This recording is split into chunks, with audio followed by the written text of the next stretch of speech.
kan. Lepas tu pagi tu kita 3 orang pergi breakfast. Ini hari yang keempat kita orang pergi breakfast dekat cafeteria dekat hotel tu lah. So masa tengah breakfast tu I macam Hidayah lah, dia nak cakap juga tau.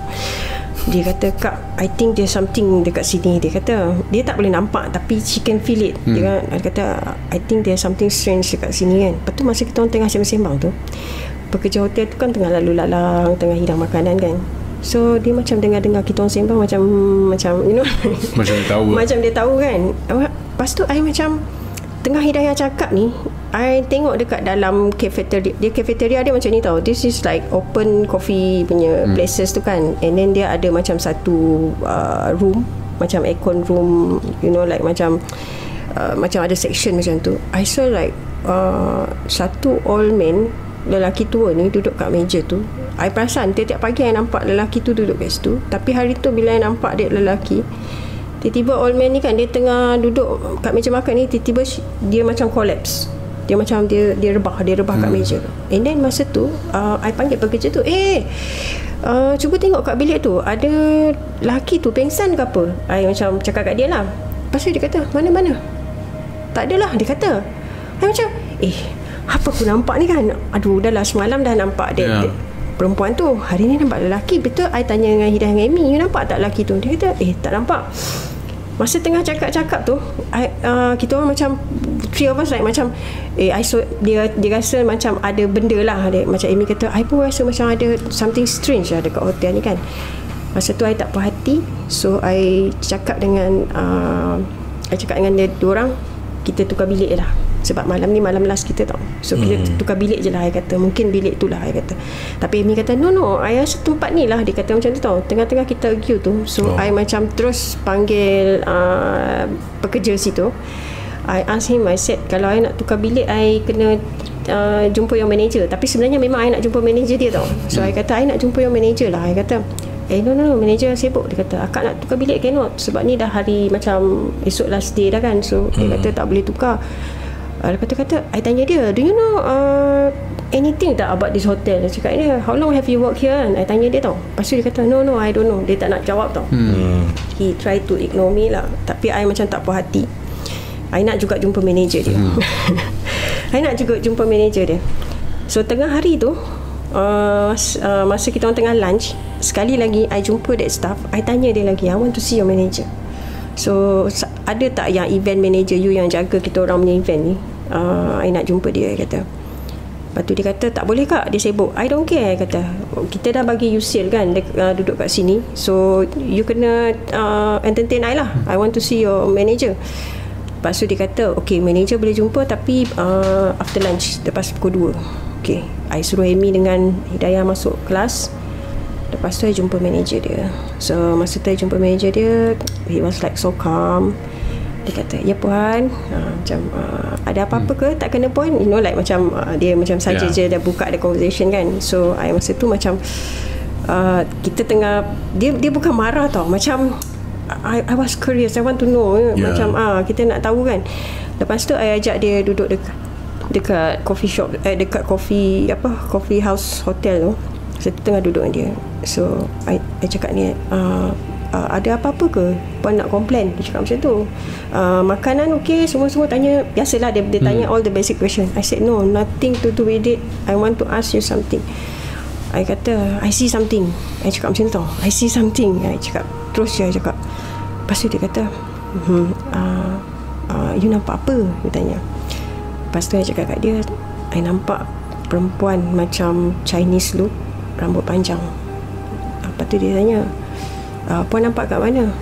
Lepas tu I cakap, dekat lift maintenance.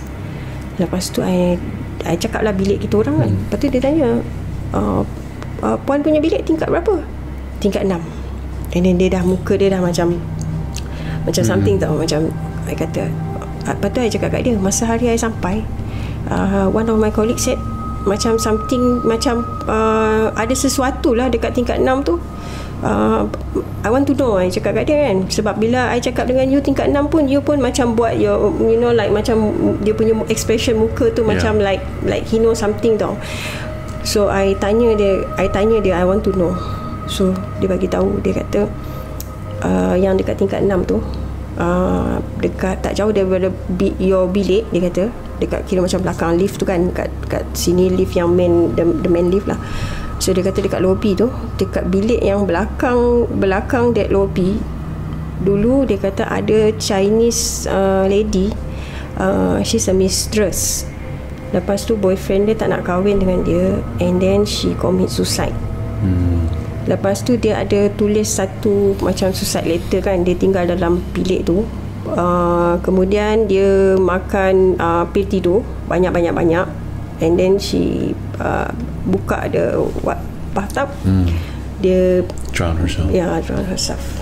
So dia kata masa dia meninggal, kita orang terpaksa bungkus dia dalam blanket, letak dia dalam laundry punya bakul tu, yang trolley tu, and then use the maintenance lift to bawa keluarkan body dia, sebab tak boleh pakai tempat biasa, laluan biasa, because dia ada apa, so visitor will see kan, dia tak nak nampak. So her spirit left marks. Yes. In how she was taken out of the hotel.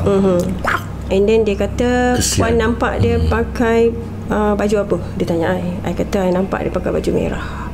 Sebab kalau Chinese kan, they believe kalau dia nak jadi hantu yang kuat, dia akan pakai baju merah masa dia bunuh diri. So you think she wanted to be a hantu kuat? Dia memang nak jadi hantu kuat lah tu. Macam dia nak balas dendam, you know, like. Oh my god.